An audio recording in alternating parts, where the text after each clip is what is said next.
lagi siap-siap di sini offline.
Tes, tes.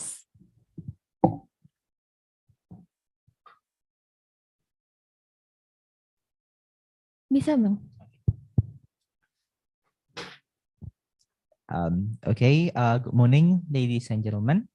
Welcome back to the second day of Fakultas Hukum Universitas Indonesia, the most outstanding student awards selection in the finals 2022. My name is Angga Priyanca and I will be the moderator and host for today's selection. Today, we're going to have an English presentation by the candidates, by the finalists, starting from Alia. Yeah, Alia is the first for today. Without further ado, I believe we can start. But before that, I want to review a few rules for today's session. Okay, first of all, you will be given 15 minutes, yeah, like the Indonesian one. And after that, you will have a question and answer session with the judges for 30 minutes. The difference for today's English presentation is that I'm only giving you cues for 5 minutes and 1 minute. Yeah, the last 5 minutes and the last 1 minute. So when the cues is being shown by Mas Cecep over there, please keep your pacing so it won't be cut in the middle of the presentation. Okay. Technical stuff's already prepared, Alia. Okay. So I think without further ado, you can start your presentation 15 minutes from now. Thank you so much, Bang Angga. I'm going to start my presentation in 3, 2, and 1. As human beings or as individuals, we all need a job or an occupation to support us financially and also to pay off our bills. But what if I told you that there are people out there having their documents being held by their employers so that they cannot leave their exploitative jobs? What if I told you that there are people out there accepting their conditions, being threatened every day, being harassed every day, just because they are afraid that they cannot have a better job later on? What if I told you that forced labor still exists in today's society? Assalamualaikum warahmatullahi wabarakatuh. Good morning, distinguished judges. My name is Alia, and I'm one of the finalists for pemilihan mahasiswa Berprestasi Fakultas Hukum Universitas Indonesia 2022. First things first, I'm going to discuss about the efforts to eradicate forced labor practices in company supply chains through the name and shame mechanism in Indonesia. When you see an iceberg from the outside, you only see the tip of the iceberg. You don't necessarily see what's below the iceberg, what's below the surface. Hence, what we see is often a fractional part of what it really is. Just like forced labor practices, everything about life seems so normal. Everything about having a job seems so normal. But to be completely real and to be completely honest, practices of forced labor isn't that far from us. In fact, it is all around us. Take an example. Imagine if this pointer is actually a chocolate. This chocolate doesn't arrive in my hands immediately or magically. There's a process behind the chocolate that I'm holding. Behind the existence of this chocolate, practices of forced labor are found, specifically in Indonesia's palm oil plantations. Hence, this is what I would like to emphasize in this presentation. As individuals, we have to be more aware of forced labor practices violating human rights all around us. In reality, the status quo is worse than we thought. Everything is worse than we thought. About 24.9 million individuals are currently trapped in forced labor practices. 20.8 million among them are in privately imposed forced labor, and a number of 150 billion US dollars are one of the illegal profits per year. But exactly to talk further, what exactly is forced labor? Forced labor is defined as all work or service which is exacted from any person under the threat of a penalty and for which the person has not offered himself or herself voluntarily. We can identify that one of the characteristics of forced labor is the threat of a penalty. But you might question to yourself, what are the forms of the threats? 24% of the people, of victims of forced labor, experience withholding of wages. 70% are threatened with violence. 16% are experienced with physical violence, and 12% are experienced with threats against their family. Although there are international labor organization instruments to protect the rights of these laborers, such as the Forced Labor Convention, the abolition of the Forced Labor Convention, the protocol of the 2014 to the Forced Labor Convention, forced labor still exists in today's society. And attacking them, eradicating them, is one of the ways to fulfill Target 8.7 of the Sustainable Development Goals, and that is to take immediate and effective measures to eradicate forced labor. However, we need to differentiate what is considered as forced labor and also modern slavery. Slavery is a status of condition of a person over whom all of the powers attaching the right ownership are exercised. Meanwhile, on the other hand, forced labor are characterized with threat of penalty. Hence, the Bellagio and Harvard guidelines on the legal parameters of slavery emphasizes that exercise of the powers attached to the right of ownership. Hence, in modern slavery, right of ownership is enacted as well. So what is the correlation between forced labor and also supply chain? Just like what I've discussed earlier about the chocolate, when it got into my hand, it actually has come through a lot of processes, starting from the extraction from the raw materials, making it a supplier, giving it to the manufacturer, distributor, retailer, and also consumer. We need to understand that practices of forced labor exist in company supply chain. For instance, if a certain company produces a chocolate, they also need to be aware of where the chocolate comes from. For instance, practices of forced labor are found in palm oil plantations or even fishing industry. The global demand for palm oil is increasing, and hence plantations have relied on forced labor practices in fulfilling those demands. Forced labor means cheap labor. Cheap labor means a lower production cost, which means the company could achieve more and more profit for their own goal. And second, in fishing industries, in Indonesia's fishing industries, the reduction in wages, abusive working and living conditions, frauds, and abuse of vulnerability. We need to think about the transparency behind the products that we use every single day. Even those people who are currently working in those plantations have seen or have spoken on how he is not a free man anymore. He wants to see his mom and dad, and he wants to go home. These people are voicing out their concerns. They are seeking for help, and hence we are here to help them. So what can company do to attack this problem? Companies need to implement the business and human rights to make sure that the human rights practices are enacted effectively in their supply chain as well. They need to think not only as simple as what's in front of their eyes in their company themselves, but they need to think further. What's inside their suppliers' companies? What are the practices being enacted in their suppliers as well? This is their responsibility, but unfortunately, they're blinded. And unfortunately, they are not seeing this as a serious issue.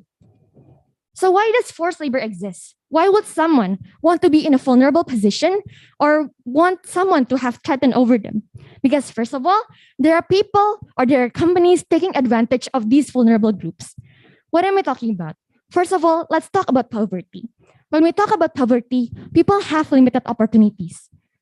Like I stated in my opening speech, we all need money to pay off our bills. We all need money to survive. We all need money to support us financially. But when we are in poverty, what we're seeking is only a job opportunity. And to be completely real, the job opportunities in today's world is not that various, for instance.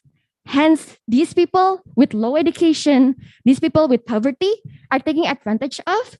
They are offered a job with a cheap wage, with practices of forced labor, so that they can feel safe, so that they can have a job, they can have a sustainable job, so that they can survive in today's world.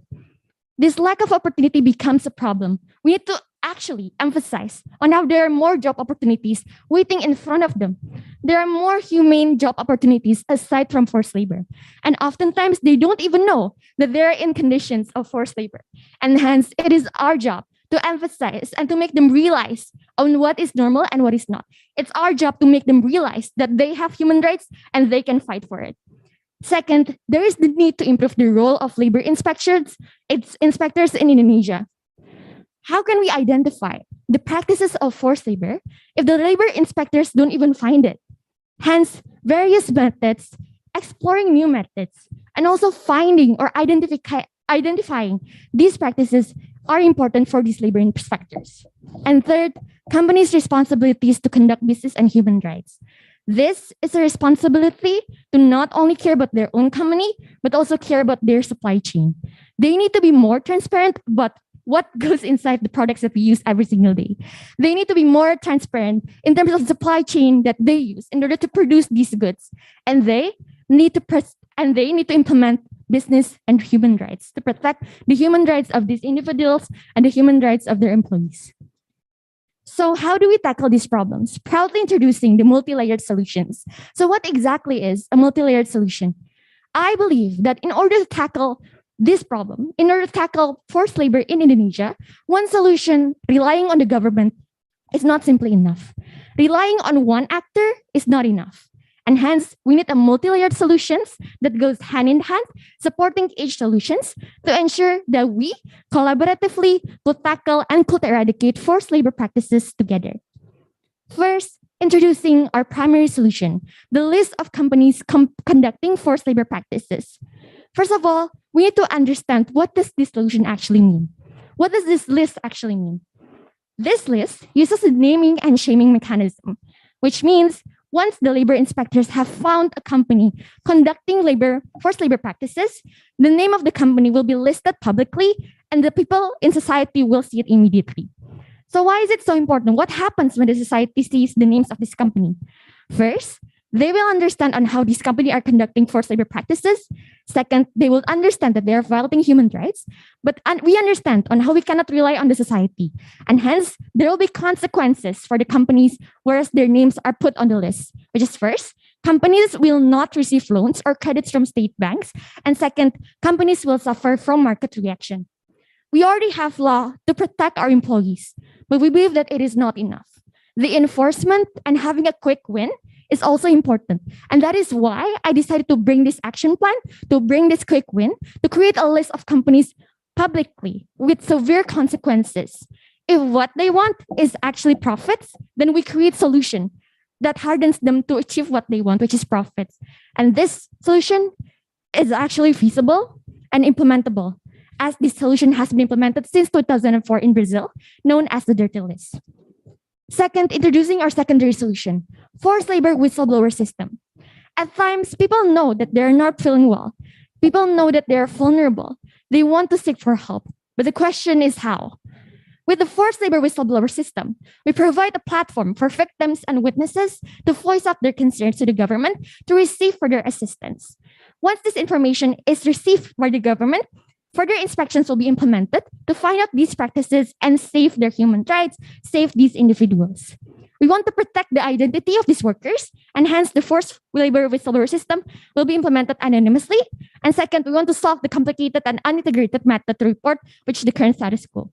And the role of society and NGO is to socialize the existence of this whistleblower system, to socialize to the laborers. There is an option to tell the government about their current condition, and that solution is the forced labor whistleblower system. Third, Social campaign and consultancy services. Solutions doesn't necessarily come only from the government, but us as a society, we can also create social campaigns and also consultancy services, such as providing webinars, entrepreneurship workshop, hearing to the government in regards to giving policy recommendations and legal reviews.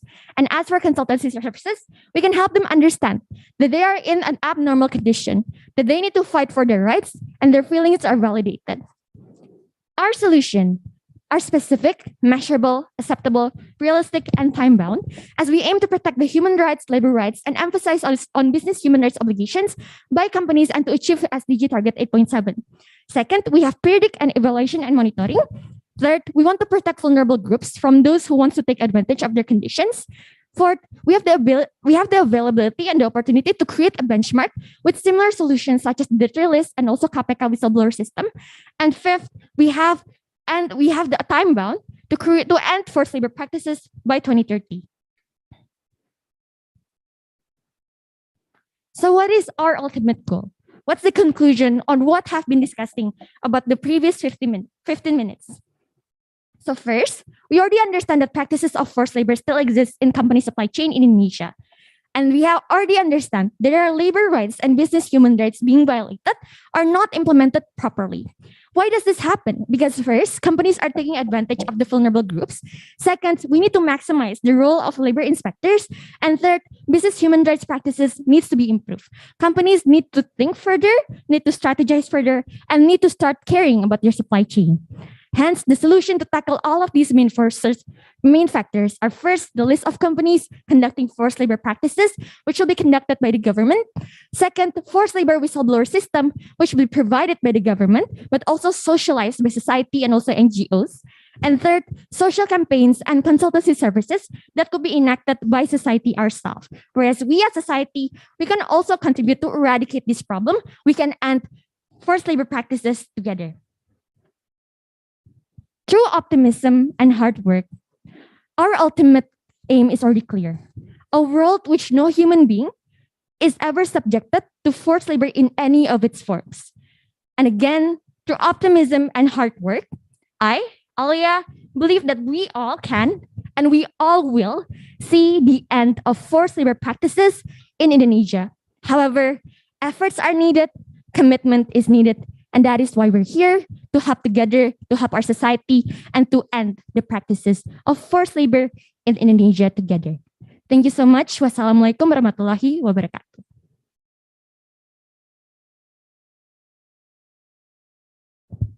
Waalaikumsalam warahmatullahi wabarakatuh. Okay, Alia, your time has elapsed. Actually, you have 20 seconds, but I don't think that will be enough to state another arguments.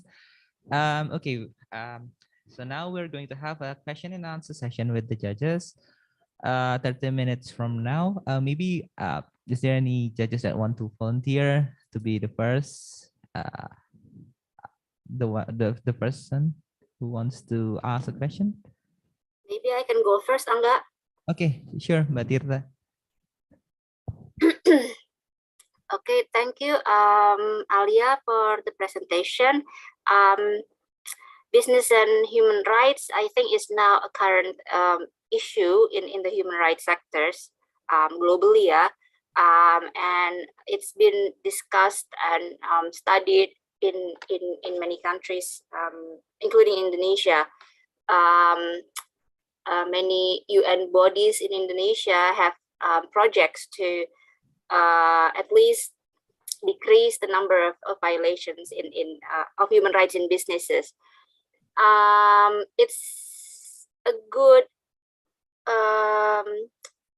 proposal of you to name and shame companies in Indonesia, I think. However, I'm concerned about your idea of putting the responsibility of naming and shaming the companies on the government, if I'm not mistaken. You are putting it on the government's side, right, to name and shame? Okay. Because, for example, the Labor Ministry has penyidik PNS ya, okay,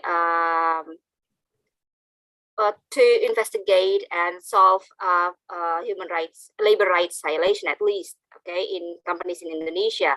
However, it's not effective in the implementation. One of the reason they said was that they don't have enough human resources to be in so many companies, formal, big, small scale enterprises in Indonesia.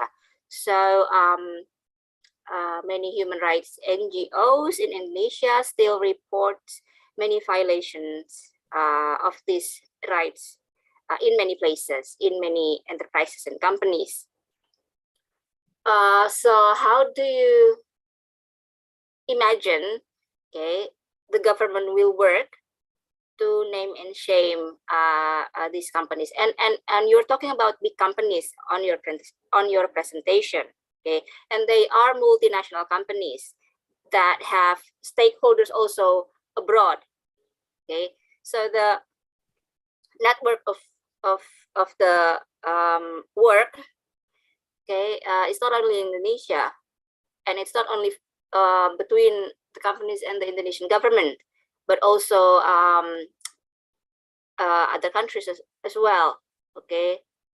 So how are you imagining it to work, especially in the multinational companies, and then in local companies and also small scale enterprises? Thank you. All right. Thank you so much, Mbak Tirta, for the question. And I highly understand your concern as well.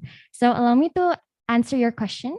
So first, it's in regards to why does the government has to be the one who conducts the name and shame mechanism? It's simply because the government or the Ministry of Manpower is the one who conducts those inspections. If society conducts the naming and shaming, we don't have the data. We don't have the access to conduct the investigation. We don't have the access to talk necessarily or freely to the laborers. However, in the other hand, these labor inspectors, they have complete authority to conduct inspections. They have complete authority to talk to these people, to understand their concerns, to collect the data on whether forced labor practices are being conducted or not.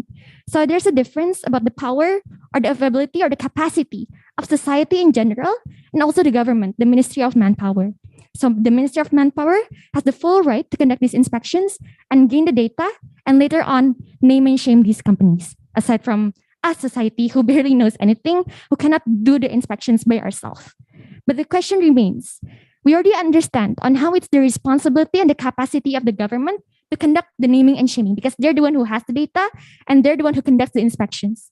The question is, just like what Mbak Tirta has stated before, we are facing troubles in the number of our inspectors, in our human resource. So how can we identify the practices of this forced labor? Hence, the solution is to add the number of inspectors. The solution is to add the human resources to ensure that they can work effectively. If, for instance, we cannot maximize the role of these inspectors, we cannot have more human resources in conducting inspections in these companies, then the solution is for the government to recreate the strategy on how we can maximize the current human resource so that we can identify these companies altogether. And regarding Mbak Tirta's second question, is in regards to the network of companies. For instance, we're talking about multinational companies. I highly understand that multinational companies doesn't only have their companies in Indonesia, but also the whole wide world. So if we, for instance, we eradicate the practices of forced labor in Indonesia, doesn't mean that in other countries, the practices have ended. We highly understand that. However, I believe that it's better to start from what's closest from us. With our capacity, limited capacity as the government, the least we can do is ensure that our own people are free from the practices of forced labor. So we can focus our regulations domestically. However, as the government, we can voice out these concerns to other countries. We can further develop communication with other countries so they can adopt the same mechanism, and so that later on they can create the same consequences or severe consequences to these multinational companies. So to conclude, the government has capacity, not only the capacity to investigate, not only the capacity to inspect, but also the capacity to give recommendations to other countries, so that they can also end forced labor practices. I hope that answers your question, Mbak. Thank you. Okay. Okay. Because I know this is a very challenging issue to tackle. Business human rights violations. Okay, and it's not as easy as flipping a hand. Working together with other countries, for example, because multinational companies, for example, have their own ego and they have their own power. And internationally, Indonesia and that country has, I don't know, some kind of bargaining power, and which Indonesia is usually less powerless in the bargaining situation, because that's why I'm very concerned. And also, I think that putting the burden only on the government is not very strategic, because I think you can acknowledge NGOs working in human rights violation, especially labor rights violation. They have the data also, okay, and they have the power also to initiate something. Okay, so I think that would be my suggestion to your proposal. Try to acknowledge, try to engage with the NGOs that is concerned for human rights, labor rights violations. Thank you. Yes, thank you so much, Mbak Tirta. For sure, we're going to allow us to clarify. So as for the naming and shaming itself, for the mechanism, it's going to be published by the government. However, as for the complaints, as for the characteristics on how forced labor practices are being conducted, NGOs, society, we can all collaborate to give information to the government. Thank you so much, Mbak Tirta, for your recommendation. I will definitely implement it further. Thank you so much, Mbak. Thank you, Angga. Okay, thank you very much, Mbak Tirta, for the question to Alia. The second judges may be Mbak Iva, if you may ask question to Alia. Thank you, Alia, for your presentation. I really like your idea, actually. I mean, you have a good spirit to help the labor, and you offer multi-layer solution. I like the second and third idea, but I have a question or maybe some problems with the first ideas, which is your main ideas. First, how you decide who put on that list? I mean, is there any judicial process before you can name some company as in that list, or is it merely based on whistleblower? This is two different things, right? Because if there are any judicial process, which means the company really proven that doing forced labor. Because last time I googled the company doing forced labor, I only found like the government in Sumatra, which is doing forced labor, and it is like kind of slavery. But other than that, I don't found any company. So which company that are you meaning? Are you really found the company that's doing it or not? So that's my first question. When you naming it, do you doing judicial process before, or while judicial process, you are naming and shaming first? So that's my first question. The second question is, I know that so the solution that you offer is basically a social sanction, right? But the problem with social sanction is sometimes it can work, sometimes it is not, regarding the condition of the society. So let me give you an example. Currently, we have some ice cream company that we know that doing a lot of exploitation in their labor. However, even though a lot of people know there are huge investigation and a lot of people maybe know that this company doing a very bad thing to their labor, but there are two results. First, a lot of people don't want to buy the ice cream from that company again.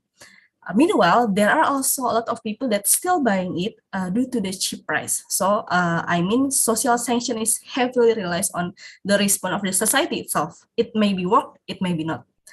And my question is, why you give punishment in form of social sanction? Because we're talking about the ministry, they have power.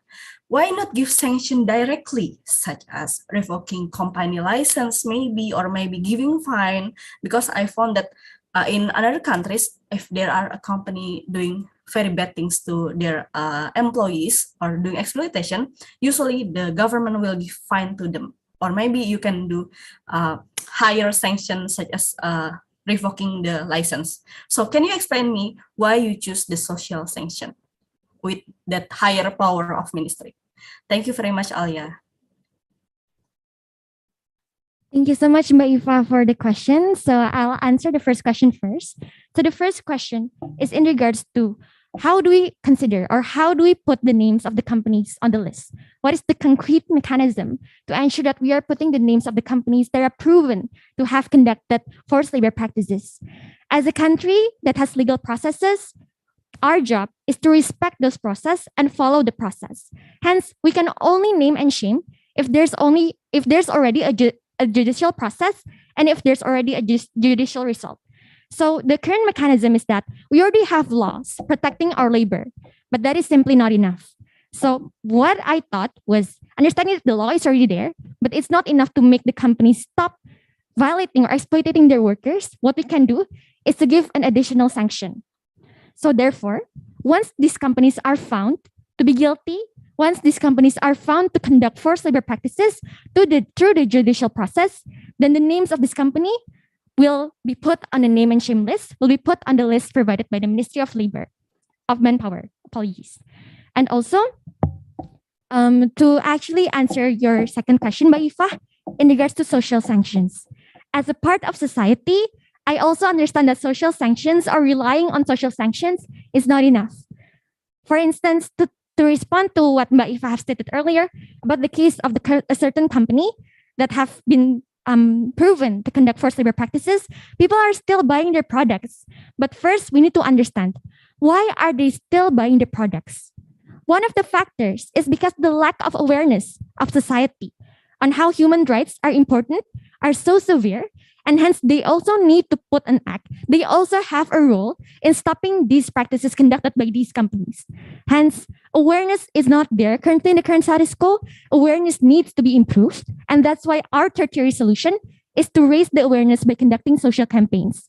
But even if the social campaigns are not enough, even if the awareness of society is not enough to stop the company, or the social sanction is not enough, we have already a mechanism that we have provided by IFA, which is first, we are not going to only name and shame them publicly, but there are severe consequences that they will get from it from the government, which is first, they will not be able to receive loans or money from the government, from state banks. So that actually covers the problem of social sanctions. If social sanctions are not enough, then the solution or then the procedure that we are offering is that it's not only social sanction as the consequence of being put on that list, but there will also be severe consequences given by the government. And that being said, this is exactly why we want to understand the characteristic of the company. As a company, we all seek for one thing, which is profit. If, for instance, social sanction is not enough, enacting or taking away the ability of states to give them loans will be important for them, will be severe for them. So they would want to stop and they would want to reform their current supply chain.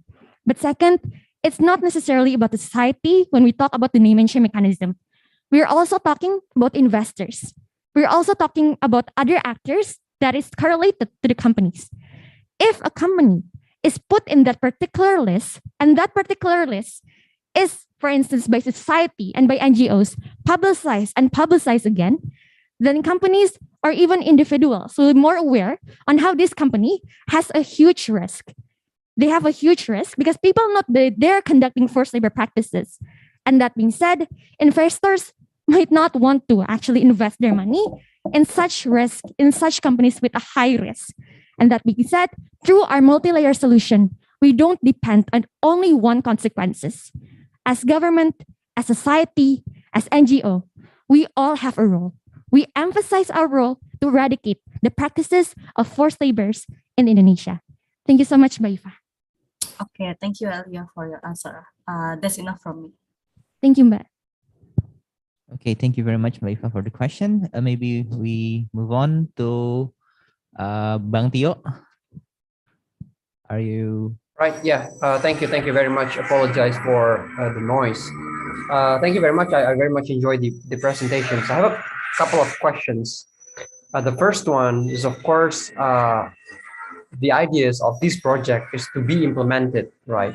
And as you said earlier, that this kind of policy will be implemented by the government, right? The government who's basically do the investigations, the government who's going to be releasing the list of the companies.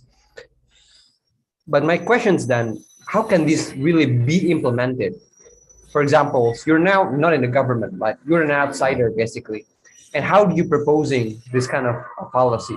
Because what I imagine, based on your presentations, for example, like the bank will not give loans to the companies on the list, those kind of things shall be regulated under, for example, maybe undang-undang, right? Law. You can't just say like, go to the bank and then the bank, you cannot give loans to these companies. Why would they comply to the instructions where they will have a profit by giving the loans to such a company, right? So I can't really imagine on how this can be implemented, especially by you that you're proposing. You're a government outsiders, so it's kind of different story if the government who initiate this kind of program, right? So you're an outsider, and how you make sure that the government, the ministries, implementing such regulations. That would be the first. And the second is that I think this might be success for like a tertiary product. I don't know if you ever heard that ice cream, the cheap ice cream, they have like also a bad condition of working labor, etc., etc. So people, and then if you publish there, and then people say, oh, okay, ice is violating human rights to their workers. I think they just like can buy another ice cream, Walls, Häagen-Dazs, or but for a certain product, which I think like a primary product, which doesn't have a tertiary, for example, rice or oil, people doesn't really care. They have a cheapest price. Okay, they violating human rights, but people doesn't really care about that. That doesn't have like immediate relations, right? So what's your takes on that? Can this be like implemented to all type of companies, or is only for like a tertiary product from your perspective? Thank you very much. Thank you so much, Bang Tio, for the question. Allow me to answer your question. So your first question, Bang Tio's first question, is in regards to the feasibility of this proposal, the feasibility of this recommendation. I highly understand my position as an outsider, as a student, as a part of society, which is not a part of the government. But I also understand that the government works on behalf of the society. The government understands and listens to what the society is concerned about. If there is enough social pressure from the society, then I believe that the government will act and also will respond for the betterment of our society, for the betterment of our people. However, understanding my optimistic value, I already understand that there is also obstacles in conducting so. So what is the step-by-step mechanism on how do I socialize this to the government?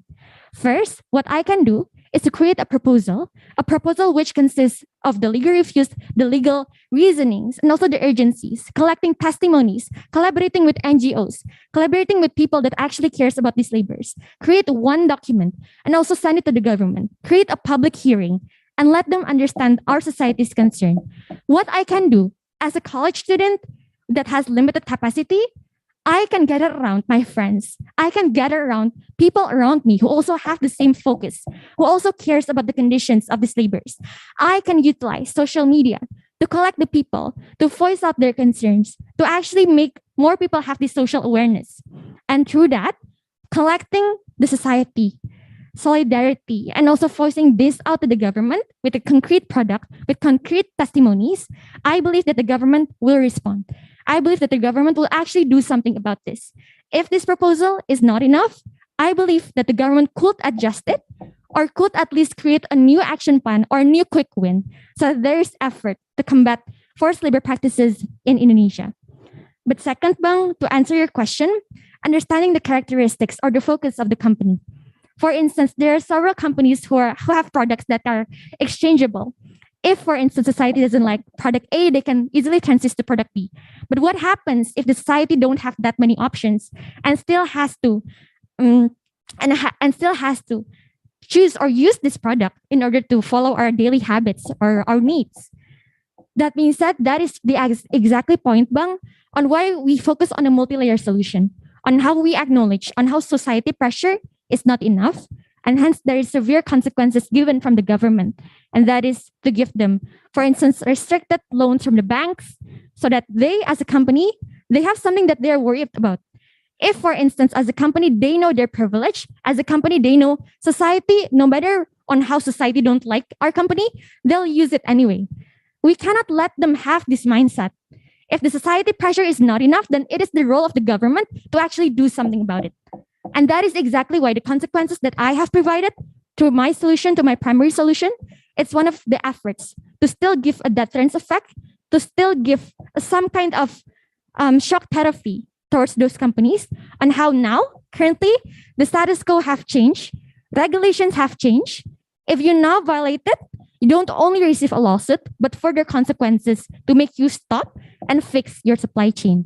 Thank you so much, Bang. I hope that answers your question. Thank you very much.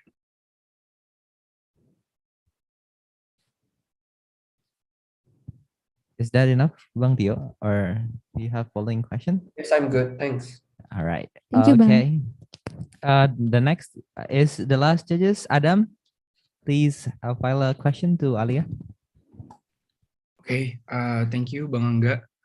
First of all, thank you, Alia, for the presentation. I really like your presentation.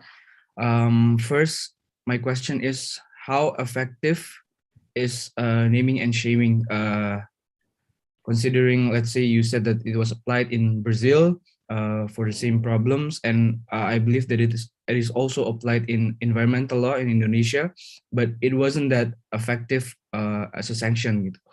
How effective is it in your perspective?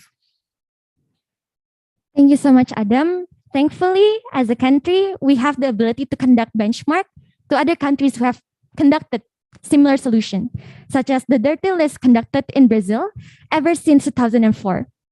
So to give concrete explanation on the impacts of the dirty list was actually recognized by the International Labor Organization as one of the most effective and most creative solution to combat forced labor practices in the whole wide world.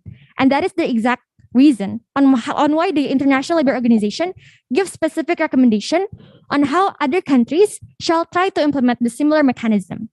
Understanding that particular instruction, that particular recommendation, it is guaranteed that the dirty list was conducted effectively in Brazil and up until this point is still known as one of the most effective and creative solution. But what about in numbers? Brazil was actually known as a country that suffers from forced labor practices, as a country that not only suffer from forced labor practices, but also modern slavery practices. Brazil understands their condition and decided to create a creative solution known as the dirty list. So what happens after the enactment or the establishment of the dirty list? Ever since then, an estimation of 150,000 people were actually released from the forced labor practices. Those people were protected. Those people were given fulfillment towards their human rights. Seeing this clear mechanism, Indonesia could do the same thing. We acknowledge the problems existing in the current status quo. We acknowledge the rights being violated by companies towards our people, our own people. And we cannot just stand here and say, it's a complicated process and there's nothing that we can do about it. But what we can do is to create further solution, work on the feasibility, and actually do an action about it. About the 150,000 people in Brazil fled from forced labor practices, in numbers, it's about per day, there are about 6 people freed from forced labor practices. In comparison, Indonesia, we are even struggling in identifying these practices. We are struggling in our human resource. And hence, this is our wake-up call to actually do something about it and protect the rights of these individuals. Thank you so much, Adam. Okay, thank you for your answer, Alia. Moving on, I have another question. I see that your solution needs the participation of a lot of actors like banks, the government, even society. First of all, do you think that your solution can work if, let's say, one of the actors doesn't participate or doesn't give an optimal contribution to your solution? Let's say the banks, they don't really care and they don't stop giving loans to the companies, or maybe let's say the government, because of one or two things, they didn't do what they're supposed to do maximally. Do you think that your solution still can work if, let's say, one of the actors decide not to participate in your solution? Thank you so much, Dem, for your concern. Our main target, our main goal is to raise the awareness of society so that they could start caring and so that they would want to know more about what's inside the product that they are using every single day. Our goal is also to ensure that companies will be more transparent in their supply chain processes. And the question that Adam gave to me, was the fact if one of the stakeholders couldn't work, then would the solution still be feasible? I have always put one of the principle to become adaptive, for instance. So regardless of the obstacles, if our initial plan won't work, then we'll have plan B, plan C. We won't give up. Just because one stakeholder won't want to cooperate, then we can work, adjust, adapt, consult with other NGOs on what we could do next, consult with the government. If the solution is not implementable, not applicable, then what kind of solutions are applicable? We need to learn on how we can be adaptive. But however, what I want to stress here is that we all here, at least I, have the commitment to end or to actually see the end of forced labor practices in Indonesia. Just because my solution doesn't work doesn't mean my goal would suddenly vanish. I still have that goal. I still have that commitment. I still want to see the end of forced labor practices in Indonesia. And hence what I can do is to work on it and to ensure every single aspect, every single goal could still be explored and implemented later on. So the question is also about, for instance, to be more specific, what if the banks won't want to cooperate? What if the banks won't want to give fundings? First of all, if we already have the consent or the statement that the Ministry of Manpower would want to cooperate, government would want to cooperate, then state banks shouldn't be a problem, as state banks are, then again, are regulated by the government, and the government could give further efforts to ensure that they would want to cooperate. But in the case, even if state banks won't want to cooperate, then we can think of another consequence given by the government. For instance, we can make the license get revoked. We can think of other things that still gives them the same deterrence effect, that still hardens them in achieving profit and still wants them to, for instance, to change their supply chain, to start making a sustainable supply chain and to change their supply chain as well. So all in all, just because the government won't work, just because state banks won't work, doesn't mean our solutions won't work. And as an alternative, to ensure that there's a progress, our tertiary solution will be conducted by us, society. We don't need to depend on anyone. We can depend on ourselves. We can make an action, make a progress, increase awareness of society, and start ending the practices of forced labor in Indonesia. Thank you so much, Dem. Okay, thank you so much, Alia. That's enough for me. Thank you and good luck. Thank you so much, Dem. Okay, thank you, Adam, for the question. So we still have like 10 seconds, so it won't be possible for another question and answer session.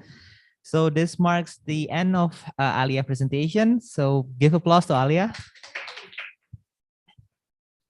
Okay, Alia, after this, you can watch your friends in presenting, or maybe if you have class, you can go outside and take the class, okay? Right. Thank you so much, Bang Angga, Abang Ba, everyone. Thank you so much, distinguished judges. All right. Maybe we should go to the next participants. Ardia Khairunisa, you here? Yes, In the Zoom? I'm here, Bang. Okay. So please do a technical check on your presentation and everything. Maybe you can start sharing your screen.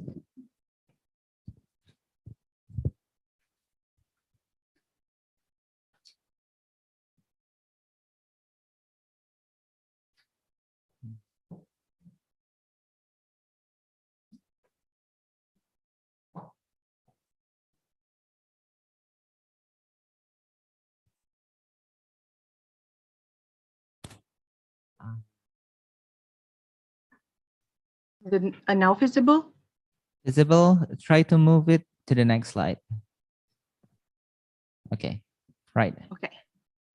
Okay, so before we start your presentation, I'm going to review of the rules in this presentation, in this English session. First, you will have a 15 minutes presentation time. After that, you will have a 30 minutes of question and answer session with the judges. The difference is with the prior presentation is that I'm only giving you two cues. First, the last 5 minutes, and second, the last 1 minute. Is that clear? That's clear, Bang. Thank you. Okay, so Ardia, you can start your presentation 15 minutes from now. Bismillahirrahmanirrahim. Assalamualaikum warahmatullahi wabarakatuh. Shalom, Om Swastiastu, Namo Buddhaya, dan salam kebajikan bagi kita semua. Distinguished judges and honorable committee in this pemilihan nama Pres FAWI 2020, I would like to present my ideas regarding the Heritage Cloud Kitchen. An initial design of micro, small, and medium enterprises integrated with a cloud kitchen supported by a fundraising system. Let me introduce myself. My name is Ardia Hirunisa Setiawan, and I would like to have this spirit of, I would like to have the outline onto this presentation. That first, I will try to answer the first question, that is why we need this program. Second, how could this program breach the issue of empowering SMEs and digital finance inclusivity? Third, how could this program be implemented? And fourth, will this program be sustainable enough to thrive? So in this program, I would like to bring a spirit of this proverb that if you give a man a fish, he is hungry again in an hour. And if you teach him to catch a fish, you do him a good turn. So I think, how could I make a program that will be changing and catering to my specific target, but also make my target be a bigger part of their society itself? So the first and most important question is why we need this program. So despite its size of and number of population, poverty rate in Jakarta Timur is the highest in Jakarta, with 4% of people still living below the poverty line. Contrary to popular belief, also indeed for the micro business owners, women is still dominant. But if we pin through the data, only 34 of it could develop their business due to a low digital finance literacy that is still prevalent in Jakarta society.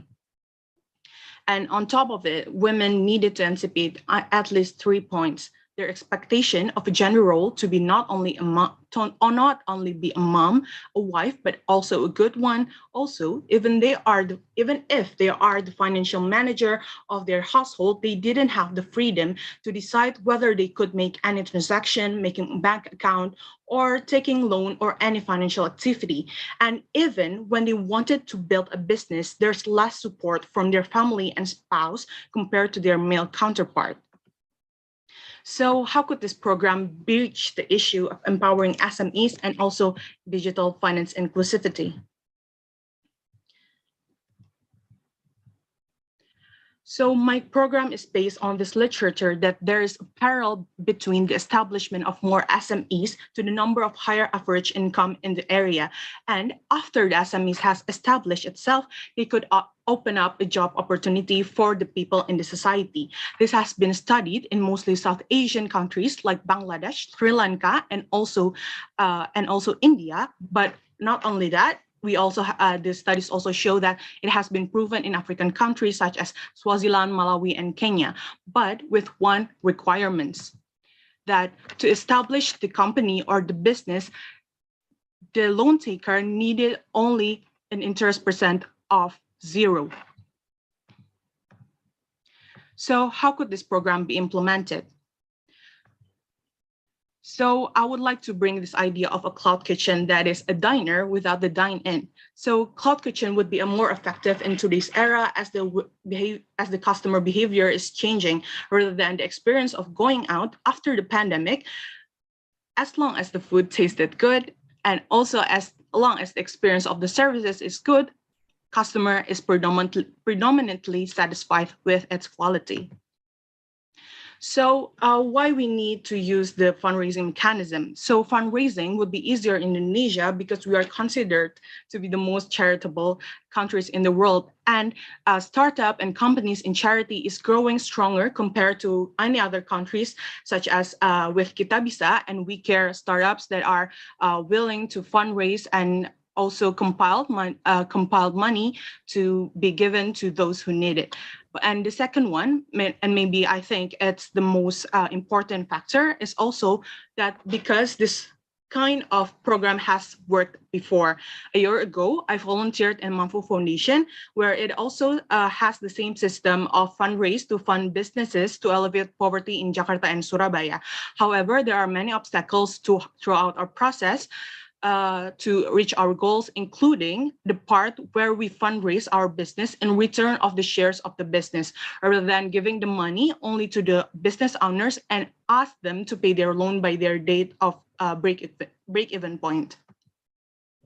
So why does it need to be in Kramat Jati? So as we know, Kramat Jati has its own pasar induk, so it has the biggest wholesale fresh ingredient supply center that would be more making the fresh ingredients and also their initial budget more affordable. And also second, it has a strategic location between the Bekasi, Jakarta Selatan, and also Jakarta Pusat, which have higher buying power compared to Jakarta Timur. And also, it has a diverse community where we have the Bataknis people living in front of Uki, and we also have those who are from the Middle East descent and the Condet area, and we have the Japanese people in the Batu Caper area, which made more possibilities for their cuisines or their products to be more different than the others in other part of area in Jakarta. And also it has also enough city hall support, because in Jakarta Timur there have been repeatedly bazaar and also other exposition for those who have businesses that will allow them to present and also show their businesses to customers. And also it has a highly dense population with people. Highly dense population means also people needed more food and also needed more help with their day-to-day cooking for their family also. And I have a high degree of familiarity with this area because I have lived there for most of my high school life, and realizing the potential and also the potential and also the behavior of the people in Kramat Jati area.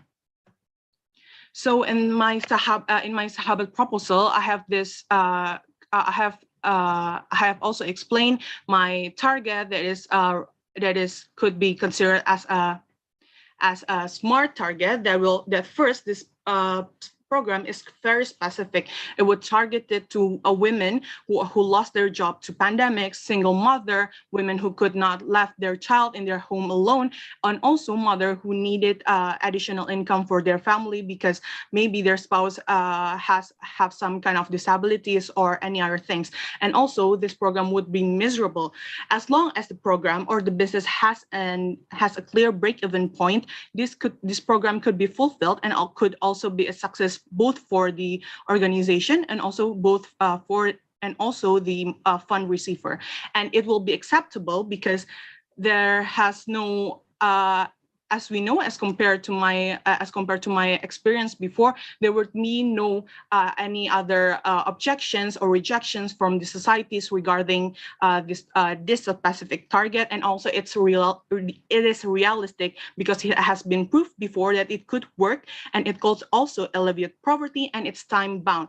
We will divide the time frame with a 3-month period, where the first 3-month period would be also be a monitoring period for the program itself, and the second half would be also to make the business more established and gaining their break-even point or even profits in the future. So this would be the biggest question in the Bahasa Indonesia presentation for my ideas, that will it be sustainable enough, and would it have more impact towards the society, and also would there be any possibilities that there would be misuse of this money? So yeah, because of this inputs from the previous panelists, I would like to also incorporate a more comprehensive government regulation and also a source of law that in regards to the regulation of the pengumpulan uang dan barang, we would use this UU as our organization that will be established later on to manage the fund from the chair from the Kita Bisa or We Care. We would manage this as a fund for a social entrepreneurship object, rather than only to be somewhat some kind of an investment opportunities for the investors. And also we would establish the organization according to UU Yayasan, and we also would adhere to the Permensos tentang penyelenggaraan pengumpulan uang dan barang throughout our process to manage the money in the future. And this is our schedule. So the first 2 months will be for the establishment of the organization, and for the first 3 months of our establishment, we would try to attract volunteers to help with our program, and also designing a guidebook so that every businesses that we fund has the same standards and also have the same rules of procedure to how they operate their business, and also taking consideration and also taking cooperation with stakeholders such as Kita Bisa, We Care, Gojek, and also Grab to establish a more comprehensive and also more integrated system in our organization. And then in the next months, we will also implement the program and having an evaluation and also further trainings for the fund receivers. So to ensure that this program will not cause a failure, first we will have a comprehensive and also a comprehensive financial reports throughout the business establishment, that the first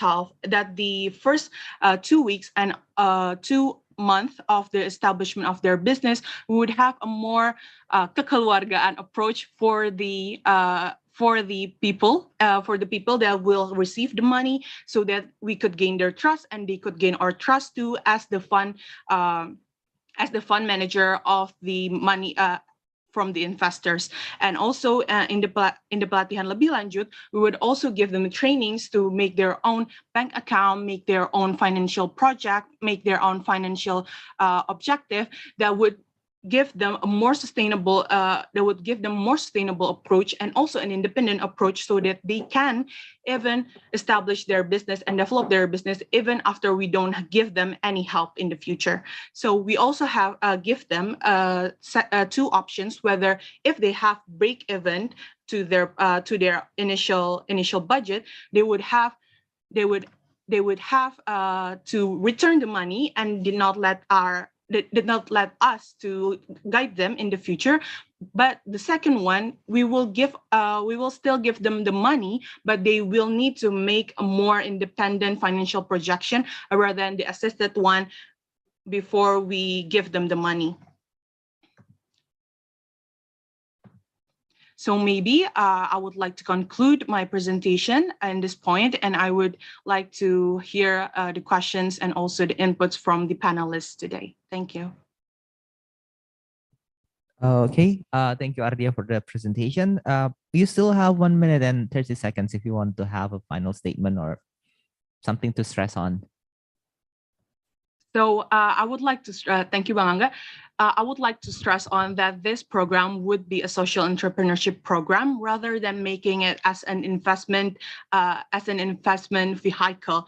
And I would like to stress that this program would cater to those who are wanted to give the money in regards to the pengumpulan dana rather than the crowdfunding system that has been mentioned before in the Bahasa Indonesia presentation by one of the panelists. I just want to stress that this would solely be a social entrepreneurship project rather than a crowdfunding or investment vehicle. Thank you. Okay, you still have 40 minutes, so you want to waive it, right? 40 No, seconds. I would just give it back to the chair. All right. Thank you. Thank you very much, Ardia. Okay, then that's without further ado, let's start the question and answer session with the judges. Maybe I see Mbak Iva open the camera. It's I think Mbak Iva is very eager to ask a question, so I'll let Mbak Iva to be the first. Okay, thank you, Angga. Thank you, Ardia, for your presentation. Actually, I kind of like your ideas because these ideas bring a good spirit, woman empowerment, promoting cultural heritage through the food, and financial literacy, and so on and so on. And there are, I think there are a lot of to do in this project. This is kind of ambitious project, if I may say, because someone needs to manage education, manage the crowdfunding, and so on and so on, how to give training about financial inclusion. However, it's still unclear to me, who are they? Who is the nonprofit institution that will manage all of your ideas here? I mean, even the nonprofit institution, they are not really nonprofit. Someone needs to be paid. Someone needs to be get salary for their effort. You cannot just put someone in charge for something this big and they are not getting anything. So my question is, who are they? Are they like let's say student, or maybe the community, or maybe anything else? Please make it clear to us. Thank you, Ardia. Thank you so much, Maifa, for your question. So first of all, yes, this organization will be prominently volunteer-based on the students and also the community inside the Kramat Jati area, because I believe that with students who are willing and also have their time to invest in this project and also the community itself, I believe that knowing their characteristic and also their spirit, I believe that this program will be held. However, I also noticed they are concerned that someone needed to be paid, and also I would like to stress that this organization will be established by myself at the early stage of the organization, and I would like to manage this program through more. I don't know like the English counterpart on this, but only on kekeluargaan part, because mostly I will act as the director, the manager. However, I believe I still need the help from everybody around me who are more capable of leading a business, who are more capable of venture capital, and also who are more understanding the system of giving someone money and try to just collect them. And I believe I have that capacity, because before I've also worked in this, or I have also volunteered in this organization, and based on my personal experience, I'm also a startup funders, and I have been given a large exposure on a business area, venture capital areas, and I would like to utilize my connection to those areas rather than maybe like assigning someone, or maybe hire a consultant for my program itself. So I believe it would be a very much ambitious project, but I believe with a good heart, I could at least start the project before we could have any further. And also for the money itself, I believe that it's hard for someone to just give their money and maybe it's called charity, but you need the trust, and you need to have the you need to gain their trust. You need to gain the trust from the investors. And for the first months of the program, I would like to invest my own money in this program, and also for the first 3 months and for the earliest months of our establishment, I would like to only manage a number of five families rather than making it really big, so I could cater to them and focus more. And after that, after the first 3 months, I have also explained that there could be someone or some families that would not like to continue to work with us, but there are also some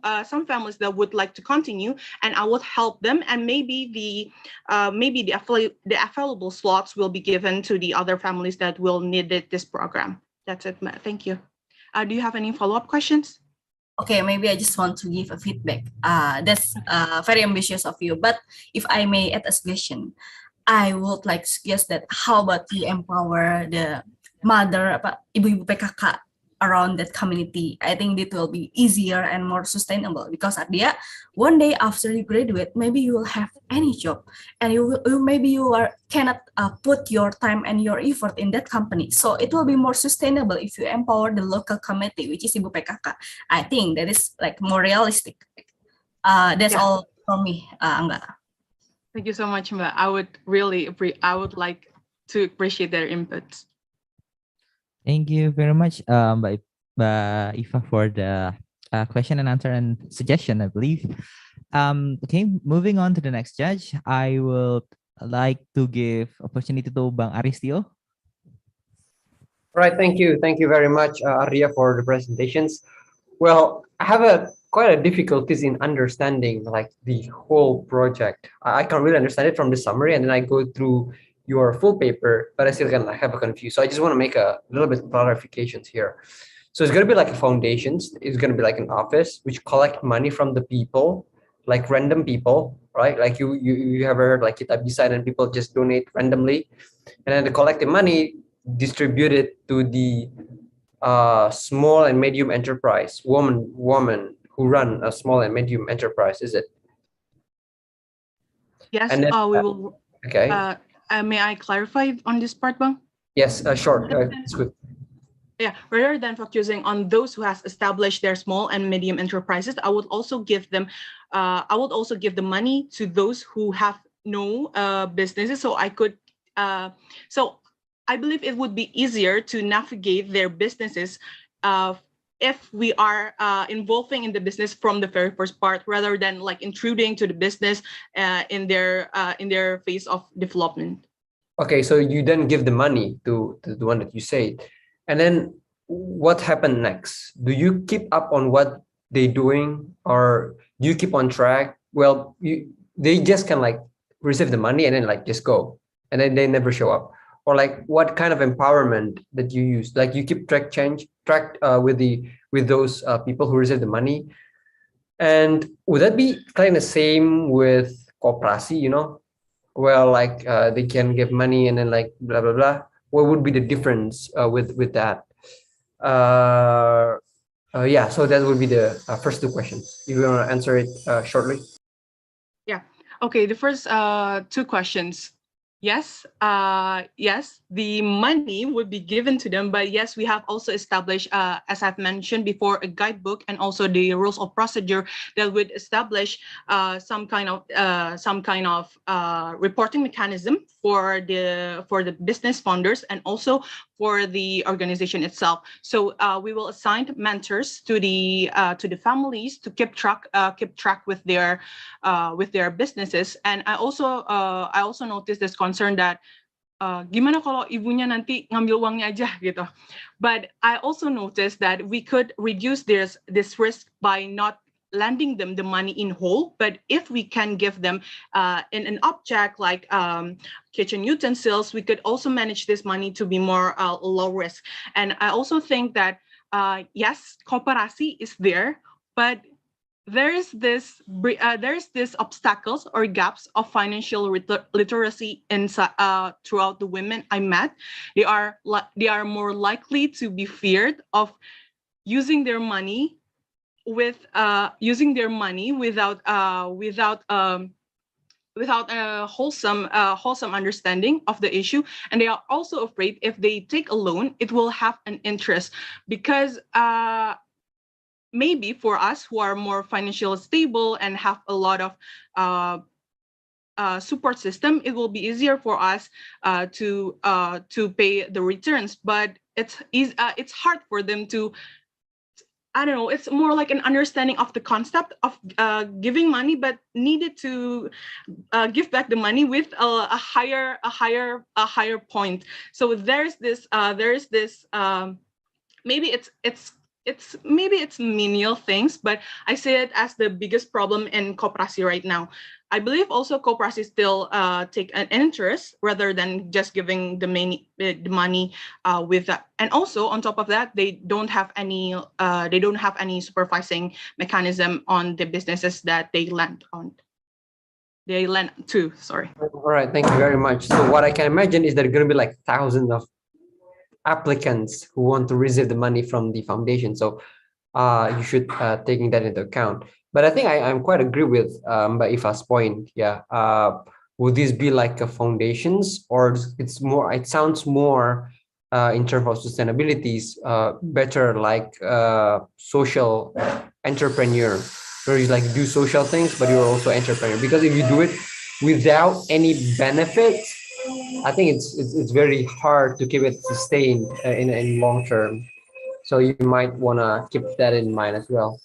But Thank you, Bang. yeah, thank you very much for the presentations. I think that's all, Pangga. Thank you, Bang, for your questions. I'll take everything into account. Thank you.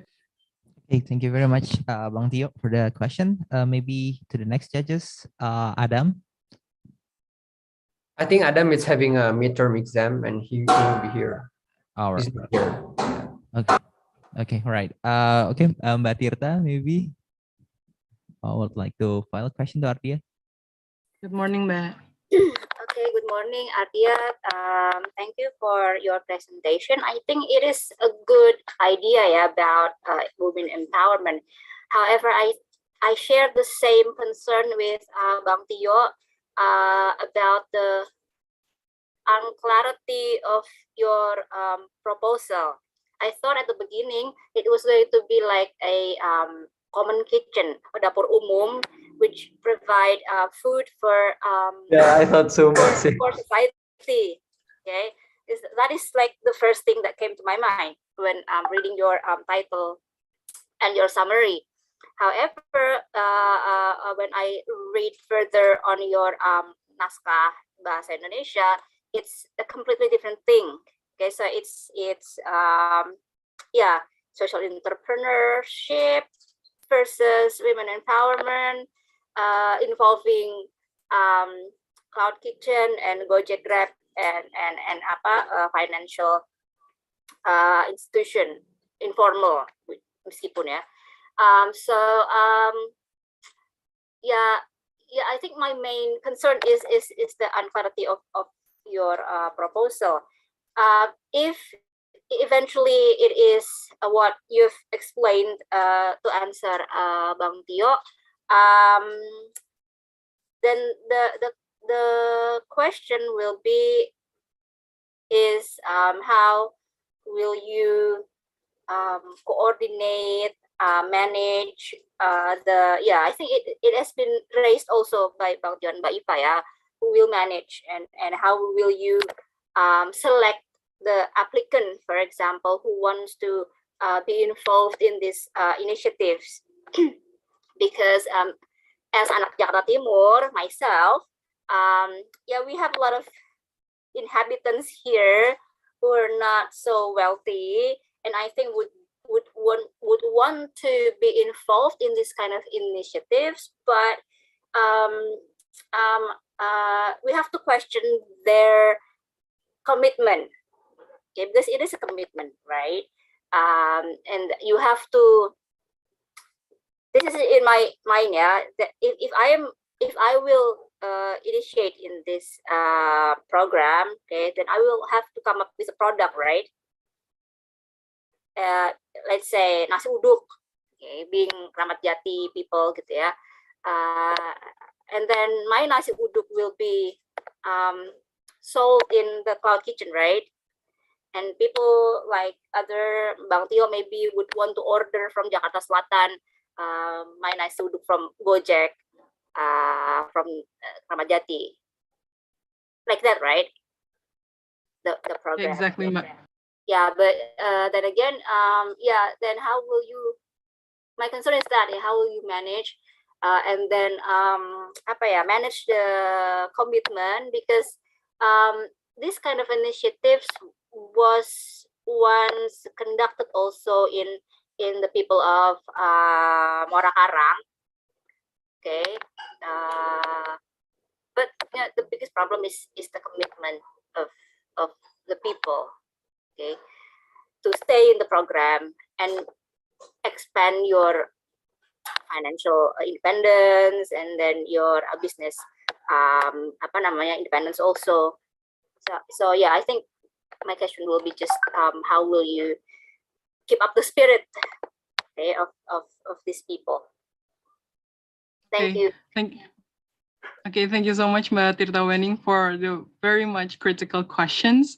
But I believe this question could not be answered without I have started the initial reach out to the communities. It will be hard for me to just assume the answers, and how could I cater to their behavior characteristic, and how could they adhere to the commitment to the organization itself, and how I could personally commit to the initiatives itself, because it will take a lot of work, it will take a lot of time, maybe I will lose some money in the program, but I believe that this program could be held with the trust. So this is the first thing that I would needed to, as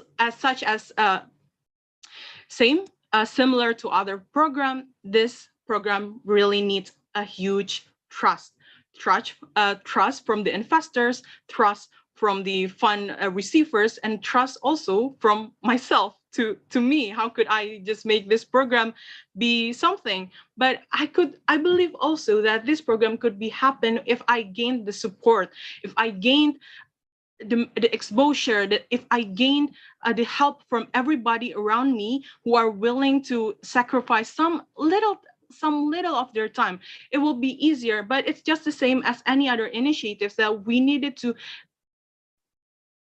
sacrifice a little bit of our time and a little bit of our money. And it's hard. I also believe it's hard to grasp the idea, because everyone in this program is really some kind of no one. I am nothing in my family. I'm just only a kid who grew up in Kramat Jati, in Cililitan. But I believe, because I have the community, I have a friends, and I have a family in this area, I could also gain their trust as someone who came up and also grew in that area, rather than someone who just were a stranger to the area and just came in and helped them. And I think that is my biggest point in this idea itself. Thank you. Okay, thank you, Ardia. Maybe, yeah, I think I would agree also with Mbak Iva on specifying it on a certain group, yeah, like PKK, for example, or I don't know, kan Condet is the center of migrant workers, like I said previously, the kelas AG. Okay, so maybe you can have them, instead of going abroad to work as migrant workers whose lives are not clear also. So yeah, specifying to a certain group maybe will be better to control that commitment I was talking about.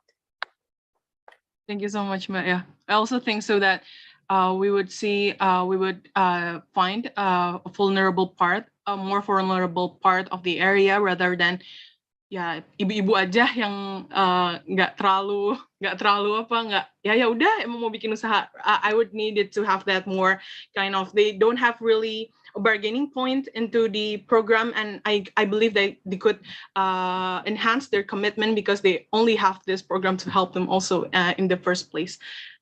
It sounds cruel, but it's the reality of our society right now. Thank you, also. Thank you, Ardia. Thank you, Angga. That's all from me. Okay, thank you very much, Mbak Tirta. So basically, the judges still have like 11 minutes Is there any follow-up question or maybe comments or maybe criticizing the Yeah, maybe some ideas? criticize to the program or how the panelists think that this program can be manifested into something real in the future. Thank you.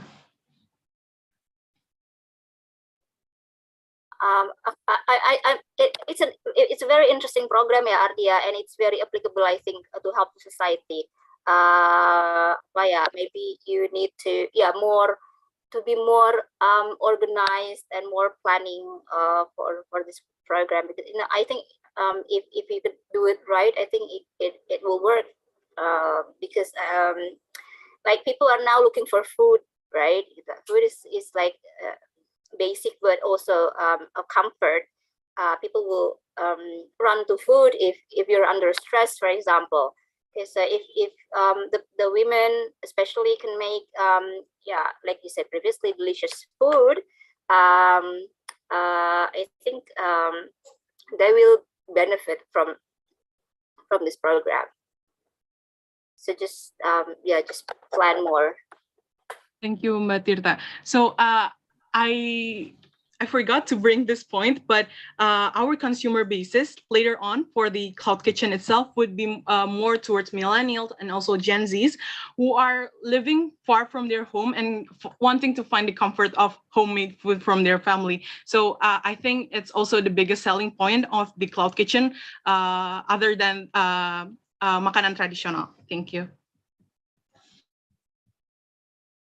Okay. Mbak Tirta, is there any comments or no? Okay. Enough. Okay. Mas Tio, Mbak Iva, we still have like 9 minutes. If the judges want to waive, then it will be okay. But if judges want to continue, we still have like 8 minutes and 50 seconds. If I may, Angga. Yes, silakan Mbak Iva. Maybe I just want to give some input to Ardia. If you can proceed further to the Universitas Indonesia level, I think you need to make it more concrete. First, from the who running it. Sorry, but if I may say, it is not make sense if you say, I will doing it. The judges will love you, sorry. But we need something that more resourceful. And the second one is, there are too much aspect in your proposal that make it kind of complicated. I say just drop the crowdfunding funding part in this proposal. You can just empower the cloud kitchen and while promoting the cultural heritage food, but you don't need to make it complicated by crowdfunding it, because crowdfunding is something that kind of tentative. You won't know what you get, how much you get, and so on. Instead, you can just try to find funding that already available from the government, like sometime maybe in the Kemensos or maybe any dana desa, anything that you can use. So I think that's my input if you want to make this proposal like more realistic. And don't forget that you need to empower a local community. Ardia can, for example, make a training for local society, local community there. But for the continuity, I think we must heavily rely on themselves, on the ibu-ibu who cooking in the cloud itself, in the cloud kitchen itself. I think that's all from me, Ardia. Thank you so much, Mbak Iva, for the input. That's all, enggak? Okay, thank you very much, Mbak Iva. We still have 7 minutes. Mungkin, maybe Bang Tio, you have another input, or we can waive the time, the remaining time. No, I think I'm good. We can proceed. Okay, right. So Ardia, as the judges has waived their time, this marks your your end of the presentation. So give applause to Ardia, everyone who attend. Okay then. Okay, there's a Okay, thank you so much Bang Angga. Dan juga panelis yang ada. Terima kasih panitia. Wassalamualaikum warahmatullahi wabarakatuh. Waalaikumsalam warahmatullahi wabarakatuh. I'm very sorry. This is in the offline session. There's a bit of commotion because cheering for Ardia here in the SNT room. So I'm quite taken aback. That's why I'm a bit stuttering tadi. Okay, let's continue to the next contestant. Cristo, is it right? Cristo, because Cristo is attending here offline in the SNT room, Fakultas Hukum. So I believe he will need a 5 minutes preparation time. So I'm sorry for the inconvenience, but let's wait for Cristo to prepare his presentation for today's session.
Tes. Oh, pointer.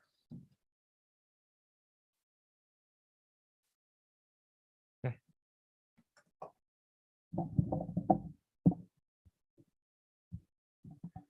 Tes satu.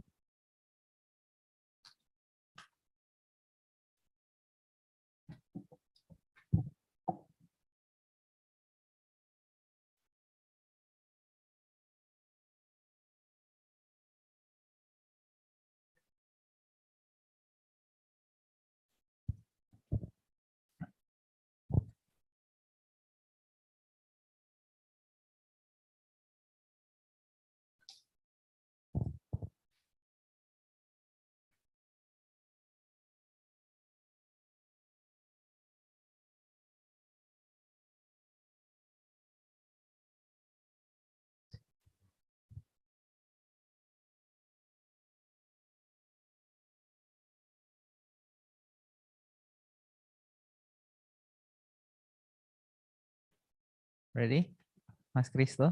Yeah. Okay, right. So we're going to begin Cristo session, but before that, I'm going to review the rules. You will have 15 minutes presentation time. After that, it will be followed by 30 minutes of question and answer session. I'm giving the cues on it in the last 5 minutes and the last 1 minute. Yeah, Cristo. Anything clear? You have something to question? Any inquiries? No? I think only about the whiteboard. I think I will need that. Oh, you will need a whiteboard. Mas butuh ada. Siap. Okay. Ready. Okay, Kristo, the whiteboard will be visible if you write it. Pak Cecep will apa? Will put the camera views into the whiteboard. So I believe Kristo dipersilakan ya, because the presentation is dipersilakan to begin the presentation 15 minutes from now. Thank you. Assalamualaikum warahmatullahi wabarakatuh. Shalom, Om Swastiastu, Namo Buddhaya. In today's presentation, I would like to present my idea with the title Silakan or Aplikasi Lelang Ikan, which also refers to the fish auction application. And the main title is the fish auction application as a support for sustainable fishing in Talaut Islands. Maybe you've heard about the song from a noodle campaign, dari Sabang sampai Merauke, dari Timor sampai ke Talaut. And that's exactly what the same Talaut that I'm referring to in this presentation. So I would start with a story about a little boy. 17 years ago, it was his first time going to the Talaut Islands, and he found that there is a fish with the color red. And he was a bit surprised because from his previous knowledge that fish usually have the color white or black. And then he asked his mom to buy it and to cook that fish. And surprisingly, it was his favorite fish. And that boy is me, Cristo Emanuel.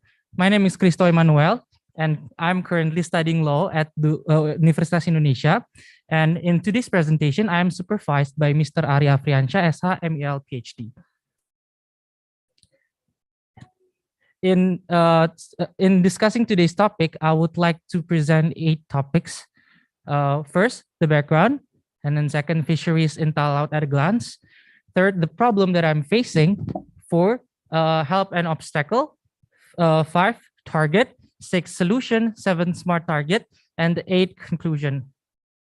To give a glimpse of background, so Talaut is one of the northernmost islands or archipelago in Indonesia, located near the Philippines and bordering directly to the Philippines. And even some of the border is exactly put in the Talaut Islands.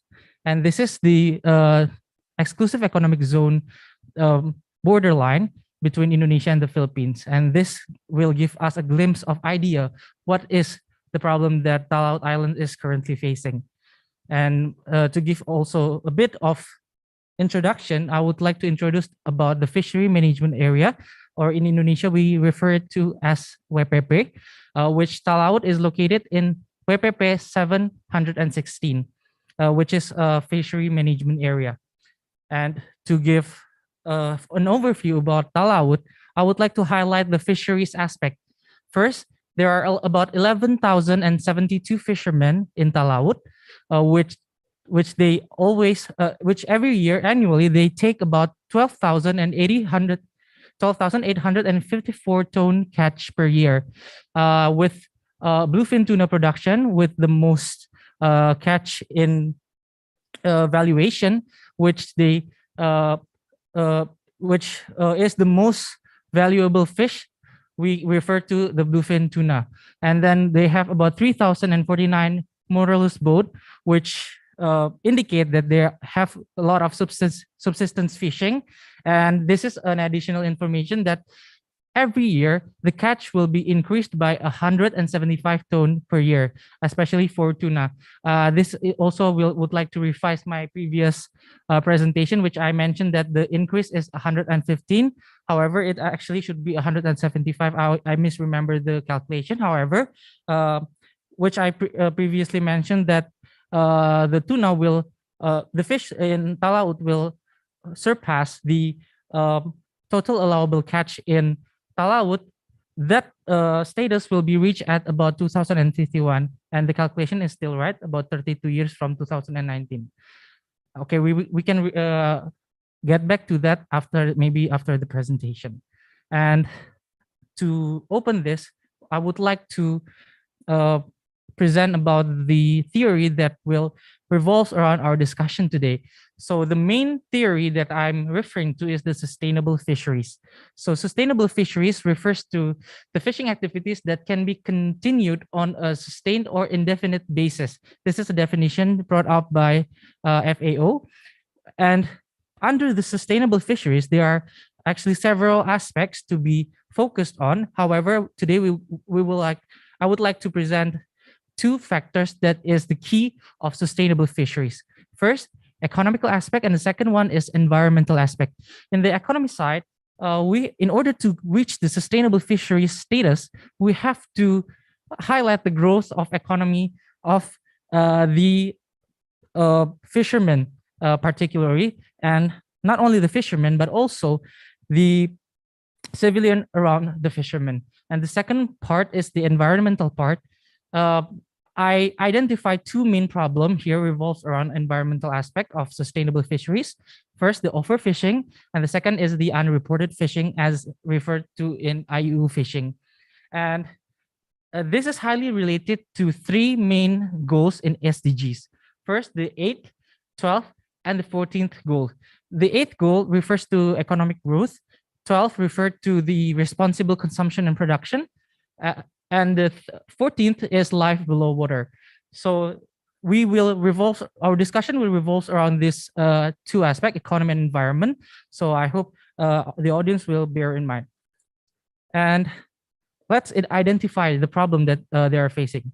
I believe, and I'm fully aware that there are many problems around the border, be it terrorism because it's near the southern Philippines, be it illegal fishing, and then even child abuse. They also have such problem there. However, today I would like to present an idea that is very personal for me because it was based on my experience as well. However, it's also close to me professionally because previously in these past years, I always brought up about border and also about fish management as well as law of the sea aspect on my writing. So in the first problem, I would like to highlight the utilization of fisheries for the economy in Talaut is not maximum yet. So based on my interview with Bapak Dito Umbo, he's actually the head of catch department of the fisheries department of Talaut Regency. And based on our discussion, I find that there are several problems that they are facing now. First, there is no fish auction center yet. This problem is because the characteristic of Talaut as an archipelago, as an island, that it's very hard to have a centered place that it will not be beneficial for the fishermen there because they are separated in several islands, and with a centered place, it will be very hard for them to sell their fish. And then lack of electricity for fish cooler, the length of the supply chain process that increase the prices, and it is difficult to get local retribution from the fishery sector. And the second problem is the potential overfishing. I would like to highlight first that actually now the status of fishing in Talaut is not overfishing yet. However, based on the research from Kementerian Kelautan dan Perikanan, it indicates that the status now is fully exploited and the capture culture is approaching overfishing status. And we should also highlight that about 14% of catches are not recorded in Indonesia alone. So it will be exacerbated in Talaut Island because of it's far from the supervision of the government. And help an obstacle, we would like to highlight the market expansion. We want to expand the market from Talaut to Manado and Bitung because it's the hub of international trade as well. The prices of tuna in Talaut is 16,000 rupiah per kilogram, while in Manado it's 46,000 rupiah per kilogram. This means that this is an opportunity for us to expand the market to Manado. And the second one is infrastructure. Currently, there are 26 BTS towers available in Talaut, and it's passed by Palaparing. The Palaparing is a fiber optic circuit that will help the government to expand the network and internet, and it's already available now. And the next one is the legal protection.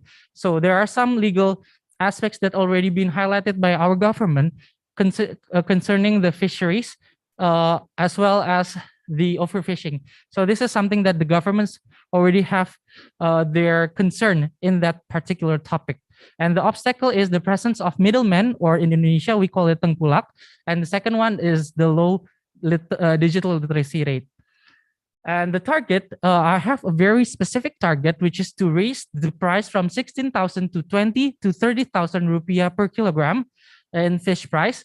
And the second one is to maximize the non-talaut sales, because it will have a higher price from 50% to 60%, and we will record more data than 2022 data, because data is very crucial, and we will discuss it later after we discuss about the solution. So the solution is Silakan or aplikasi lelang ikan, which this is the price scheme that I have mentioned before. And about the application itself, so the scheme will be the fishermen will capture their fish. They will take the photo and then upload it, and then they can choose whether they want to auction it or they want to give a permanent price or a fixed price. After that, the consumer will buy it online through that application and will be sent to their home. And then, especially for the buyer from Manado and Talaut, this will give a lower price for buyer from Manado and Talaut, but will give a higher price for the Talaut fishermen. So this will benefit everyone. And why application is so important? First, data collection is essential to achieve adequate monitoring and to enforce the catch limits. We already have catch limits. However, it's very hard to enforce because we don't really have the data, the accurate data. And the second one, to speed up supply chain processes. So we don't really need an auction center or fish cooler, because the supply chain is very fast. And the third one, expand market reach to Manado. And fourth, to correspond with the characteristic of the archipelago. So they don't really need a center because it's very hard for them to buy fish. And the smart target, it's specific because it's only for the economic and also environmental aspects. Measurable, everything here can be counted by numbers. Acceptable, this will not violate any norm. Realistic, this idea actually is a combination of several applications that have succeeded. So this is very realistic and time bound. I have counted that based on my calculation, we will need about 7 months to realize everything. And this is the roadmap. And in conclusion, Talaut is very important because it needs the government attention, because it's the outermost gate of Indonesia. There is still economic potential that can be maximized in Talaut. And there is an irreversible problem here, overfishing, because if we already reach the overfishing status, then we cannot have any fish to exploit it in the first place. And then the fourth one is with the potential and existing problems related to sustainable fisheries, the solution with fish auction application is the right solution. So that is my presentation, and I hope this will entertain all of your curiosity, and I would like to be, I'm very pleased to answer every question given to me. Thank you. Okay, Crystal, you still have like 2 minutes left if you have something to emphasize, to stress on. Thank you. So what I want to emphasize here is that even though this will not instantly will reduce the overfishing, however, this will give an established tools for the government so that they have the sufficient tool to monitor and supervise and give surveillance towards the fishing. We cannot wait until it's overfished, then we give a system, right? We have to do it now before the overfishing status already reached. Why? Because if it's already overfished, then we have nothing. We have nothing left. We cannot do anything. So we have to do it now. And the second one, maybe it seems like a paradox. Like we want to increase the sale, however, we want to reduce the fishing. So the point here that I'm stressing here is that we want to give them a higher chance to take more fish. However, we give a very accurate monitoring system so that one day, just one day, if the fishing capacity is almost surpassed, we can have a better regulation to reduce them or even stop them. However, I don't believe that we have to stop them if we already have a good surveillance system. So when it almost reached the surpass or the total allowable catch, we can give a more lenient regulation so that they don't have to stop them, but they can increase the catch, or at least they stop at that point so they don't surpass the number. I think that's what I want to stress. Thank you. Okay, thank you, Crystal. You still have 25 seconds, but I believe you want to leave it. Right. Okay. Then let us continue to the next session, which is the question and answer session. I believe the first one will be Bang Aristio, because I believe this is his expertise. So, Bang Aristio. Right. Thank you. Thank you very much, Angga. Thank you very much, Crystal, for the very interesting presentations, not only because it's often my interest, but I think the project is quite important. I have several notes here because I don't know, from your summaries, then I go through your paper. I found that there are several things that I want to clarify. The first is going to be like it's an auctions, right? Basically, it's an application based in their cell phones, right? Is it? Yeah. So yeah, are you sure that all of the fishermen there are having an access to like a phone connections? Because as you might know, like the fisheries communities, coastal communities, is like one of the most poorest communities in Indonesia, right? So their access to internet, their access to phone, those kind of things. Have you taken that into account? So that would be the first. And the second is basically like an auctions, right? So they as you say, they take a picture and then they put it in the applications, and then people can bet like how much they want to pay, right? So instead of like put it into auctions, why don't you think that they just sell it to, for example, like Shopee or other online platform, which will be much more benefit because the buyers, let's say, will contact them directly. So why do you think it's necessary to still have an auctions if they can use just the same internet platforms, and they just can sell it to the consumer? That would be the second. And also I think one of the most important thing is about, as you say, the infrastructure, right? Why the price sometimes is very high is because of sometimes the infrastructure is not really ready, right? So and the thing that you sell is fish, right? Fish, like something that should be fresh. If you keep it for like too long, it won't be as fresh. So they use it like a freezer, those kind of things, right? So how do you make sure that after the auctions, the fish can be delivered within a certain period of times? Have you checked or have you considered the infrastructure of sending the fish, etc., etc.? So have you considered that as well? So that would be my questions. Thank you very much. Okay. Thank you, Bang Tio, for the question. I would like to address it one by one. First, about the access to internet.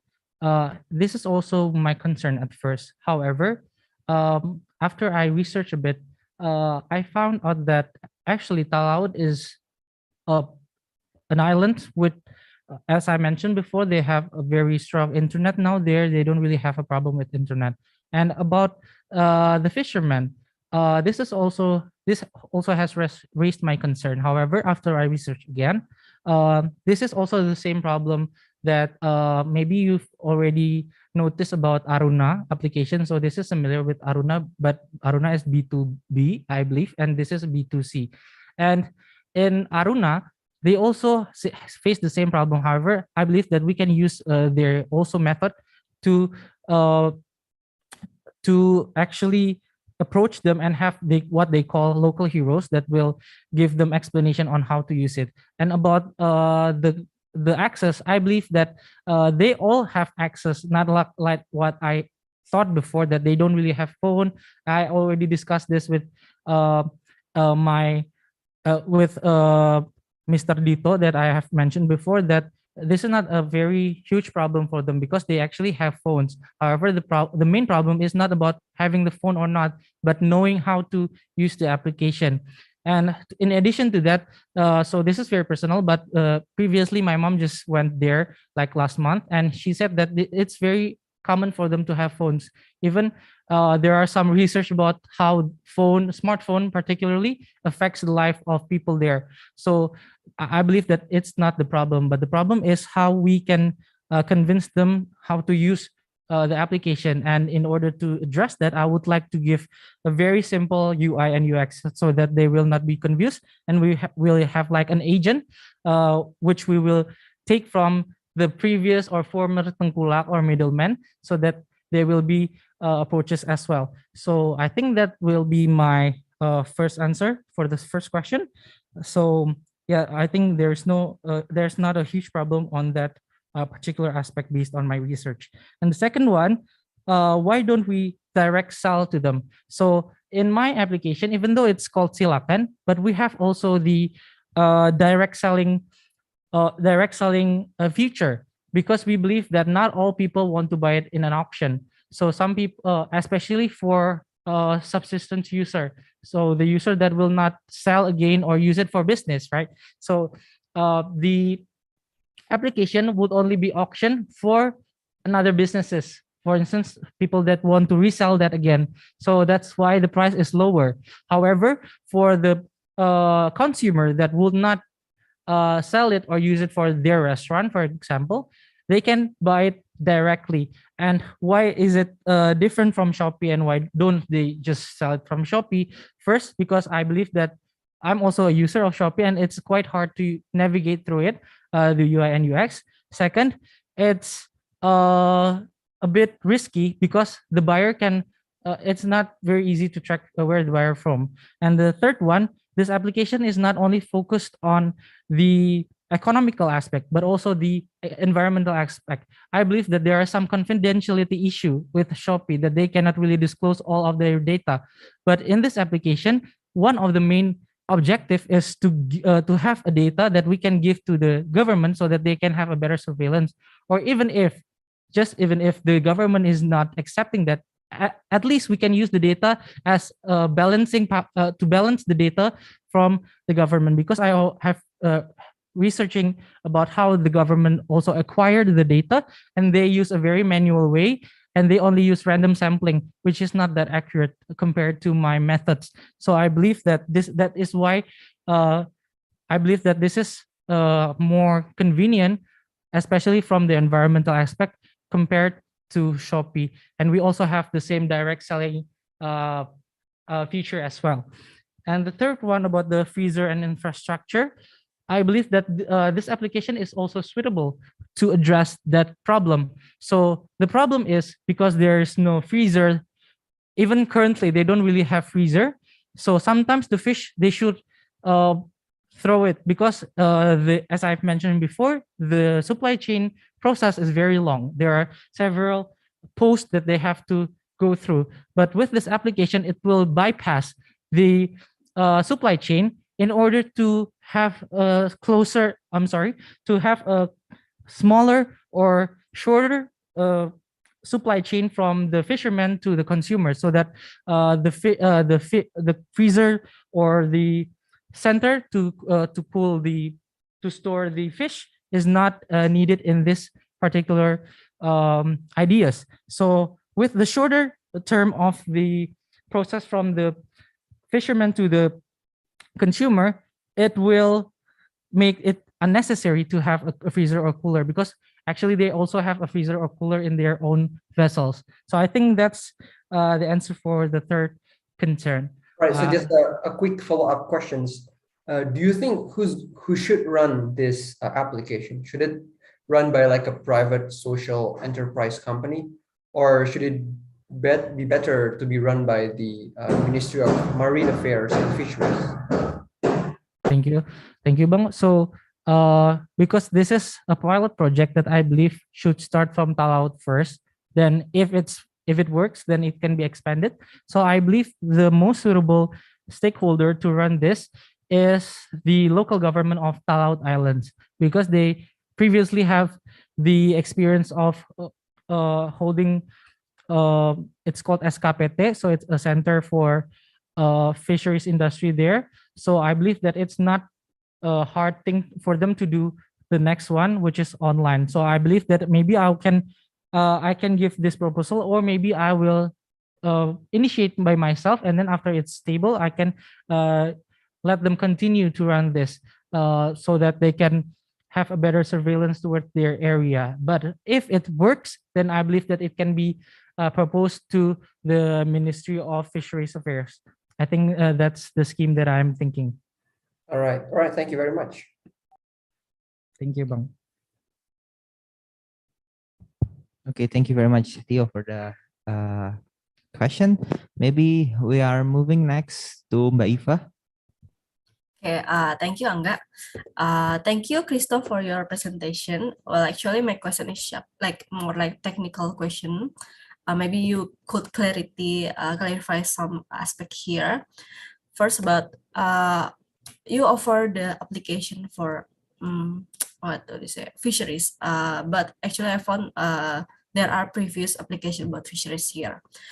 What still makes me confused is how you collect the data, because I read in the paper like the fishery just need to take a picture of their fish and then they collecting it. How do you actually collect the data just from the picture?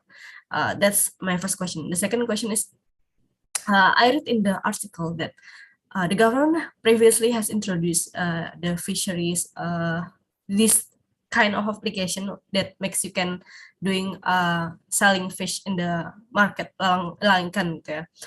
However, the problem with that is because this is application, we're talking about application which is in upfront, and the fishery working in the sea. So they said that only like 7% of the fishery has using this application because they afraid that maybe their phone will falling to the sea. So I think that is technical issues, but you need to address that, how to make sure that they will utilize your application to make it not just always. So maybe that's my question, because I see that from previous practice, it is not necessarily always go well. So that's all my question from me. Thank you, Krista. Okay. Thank you for the question. For the first question, how do I collect the data? So they will not only take the picture, but also they will put the type of the fish. And the second one, they also put the number of kilograms that they have catch. So I think that's already sufficient for us to know whether the fish already been overfished or not. And I believe that is the most easy way for them to sell their fish and to use this application. And for the second question, I believe this is a very technical, but we can promote a very technical solution as well. We believe that maybe we're very aware that there is a gadget. It's called, I don't know what it's called, but it's like a pouch, a transparent pouch that can be used. Maybe they can tie it in their boat or in their body as well, or in their bag, so that it will address that problem. And I believe that if we tell them what's the trade-off, which is from my calculation, maybe if you wish, I can deliver to you after the presentation. Based on my calculation, it can raise it will raise their value of their catch up to about 5 times from their current catch and value of the fish. So I believe that if they know what's the trade-off of this, they will be convinced to use this. Moreover, I would like to convince them because as we all know that fish auction is very common in Indonesia. However, it's not applied there. So I believe when I tell them about the success of hundreds of fish auction around Indonesia, even though it's offline, but this is just a different platform. So I believe that they will be convinced. So I think that technical issue can be tackled with that transparent pouch. And I believe that they can be convinced if we give them knowledge about the trade-off and so on and so forth. Okay, thank you, Christoph. That's all from me, Angga. Okay, thank you very much, Mbak Iva. Because Adam and Mbak Tirta is not here, Mbak Tirta give me some question from her. First, Chris, though, the biggest concern about your ideas is setting up an app which is need internet connection in a rural, in a remote area. Laut is a remote area, right? So, how will you tackle the barriers in the in terms of infrastructure and technical terms, where maybe in Talaut the internet signal is not that good, and it cannot be a pillar to support your main idea, which is an application based on internet connection. So maybe you can answer that first. Okay. So this also has raised my concern when I'm doing this research. However, based on my research, as I've mentioned before, that there are two main factors that can convince us that this infrastructure there is not is sufficient for this application.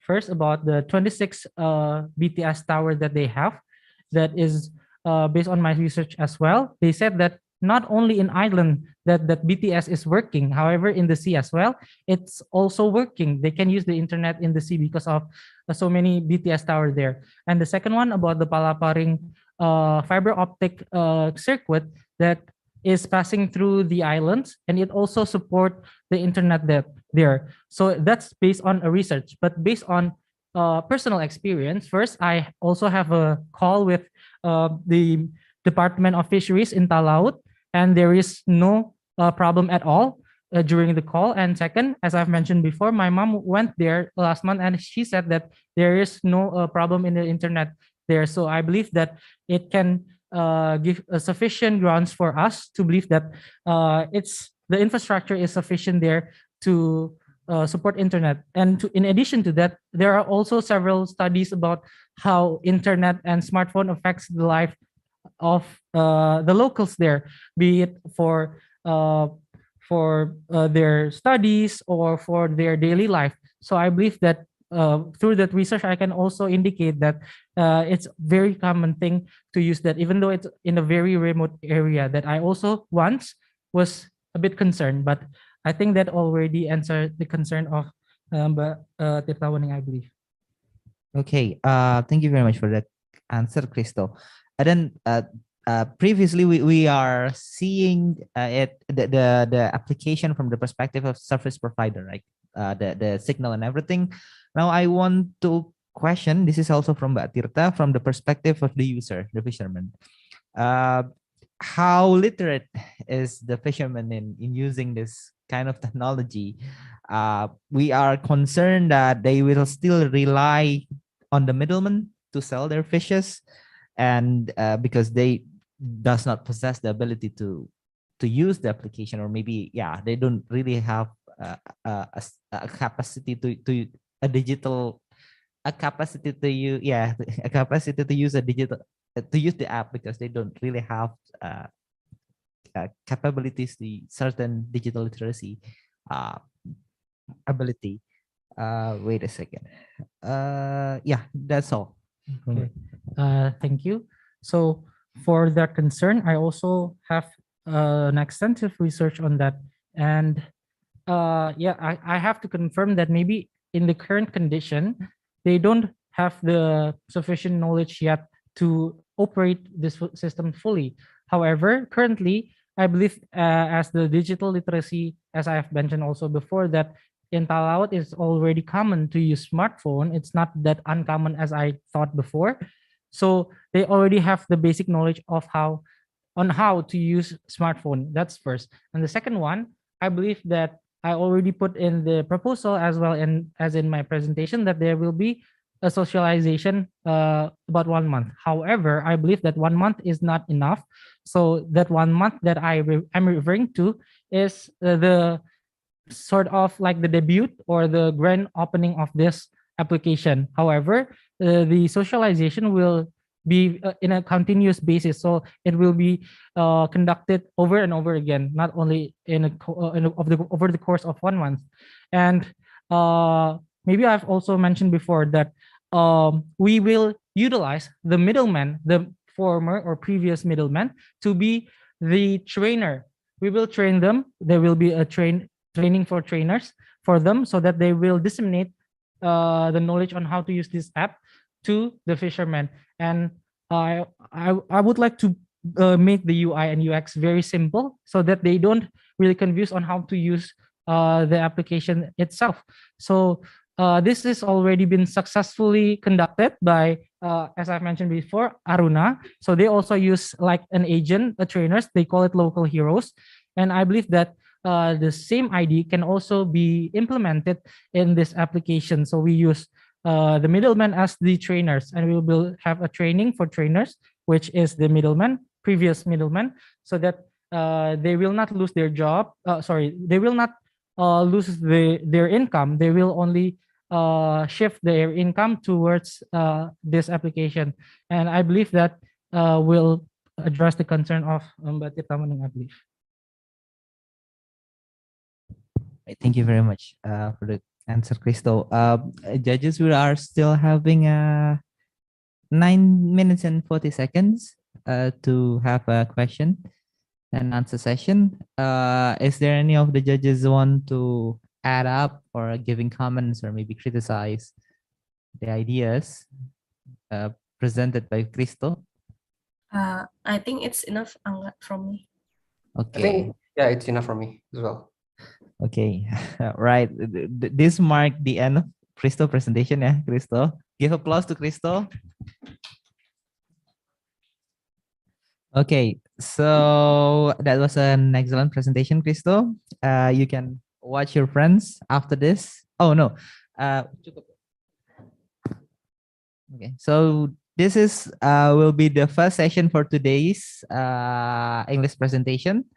We're going to have a isoma session, istilahat sholat makan, and we will be back here at 1 p.m. So for all of the judges or maybe all of the guests that is attending through the Zoom, we can take a break for a 1.5 hour, and after that we're going back here at 1 p.m.